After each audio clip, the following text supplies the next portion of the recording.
This is Lady Boulay, and I hope you're having a great day. Thank you for your support. Thank you for subscribing to the channel. Thank you for your thumbs up, for your comments, and thank you for sharing the videos. Thank you for all you do to support the channel. And yes, we are commanded to love one another, whether we want to or not, or whether we agree with each other or not. So I've been listening to elders in the Black American community speak on relationships. And I think they are sharing some very important information because there's a lot of misinformation being spewed in these social media streets.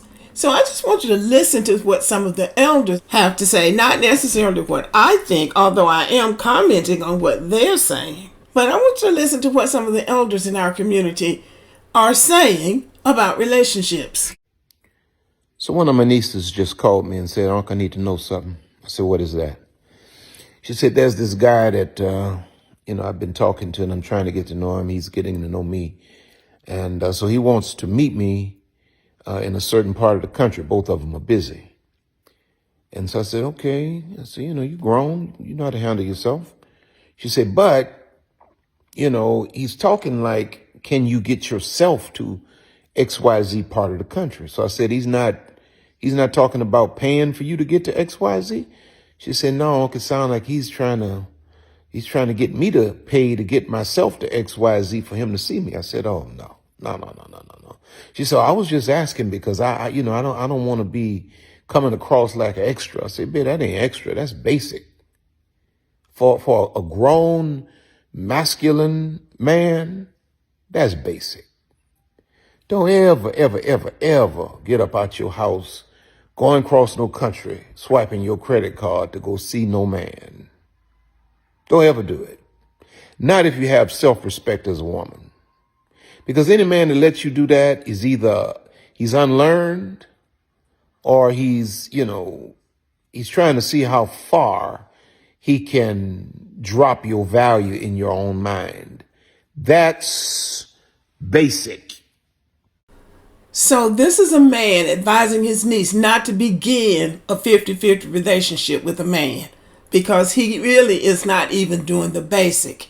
And basically, what this woman would be doing is paying for her own booty call. She's paying to go somewhere for somebody who is most likely just looking for somebody to lay up with. This is not a serious man, and black men are still on, some of these black men, not all, many of them are still on here trying to tell black women that they need to compete. You got to compete because black men are marrying white women. I say let them.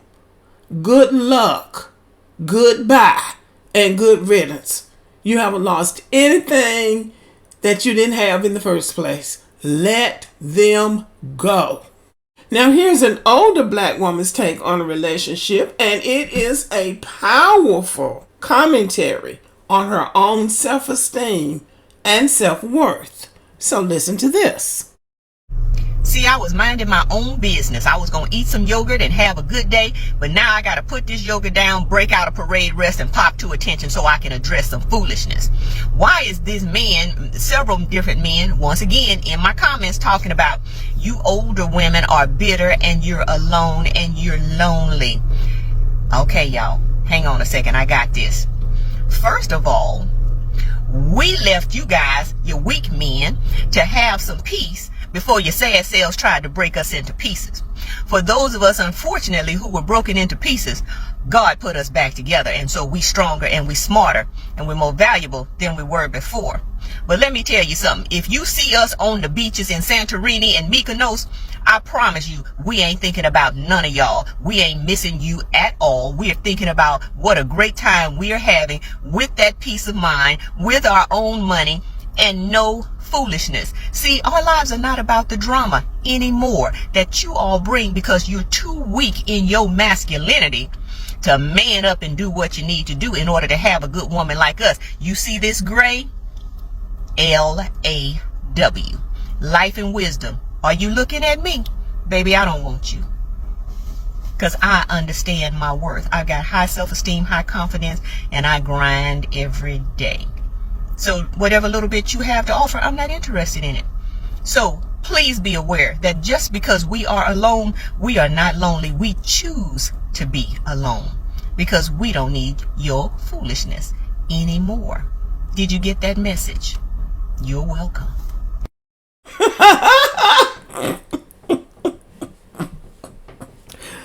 Well, I guess she told somebody. Somebody had been put in their place. See, it is my wish for every black woman that they would have a daddy like mine.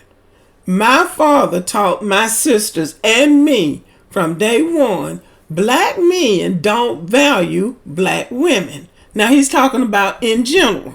He says they like white women and they like those high yellows. In fact, advised us not to even marry dark-skinned people. But my mother had some say about that, and she didn't agree with that. But my father taught us from day one, you need to learn how to take care of yourself. And he said, you have to have respect for yourself. If you respect yourself, men will respect you. He didn't say if you respect them. He said if you respect yourself. And that is why, even though everybody talk about the light skins, the bright skins, the Becky and the Becky-like women, you still see a woman like Michelle Obama with a high-value man. And there are other dark-skinned, brown-skinned black women with high-value men. Denzel Washington's wife, Samuel L. Jackson's wife, Diana Ross. Diana Ross has been involved with and married very high-value, wealthy men. The black woman on the Supreme Court is married to a Boston Brom. They are the most aristocratic people in America. Their family members came on the Mayflower, they say. But the point is that she is a woman who obviously respects herself, and the letters he writes to her that she has shared shows that he thinks very highly of her. It really comes down to what you think about yourself, not what other people think, because they don't count. It's what you think about yourself. Now here's a brother that just shakes it down to a cob and feeds it to you raw. But when God prepares a man, he's your husband. See, when I came back, Lisa and I had dated for years before I told her I didn't think I wanted to be married. She should move on. But when I came back and said, I want you to be my wife, we set a date. And we were married within, I don't know, a couple of months.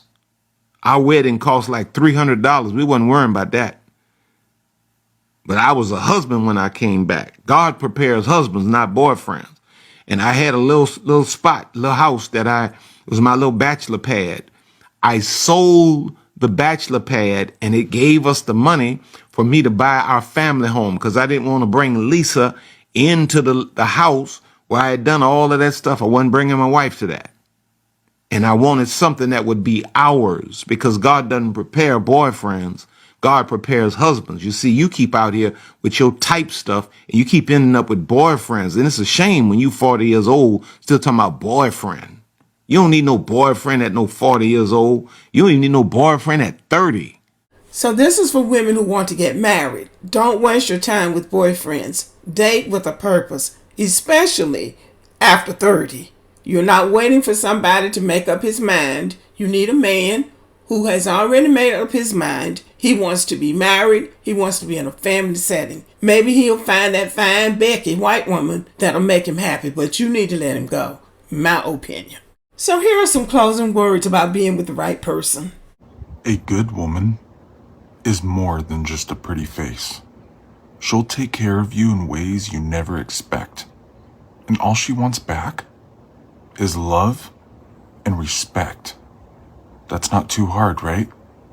So that's not too hard, is it? That's not too hard. All right, y'all. Thank you for listening and have a good evening.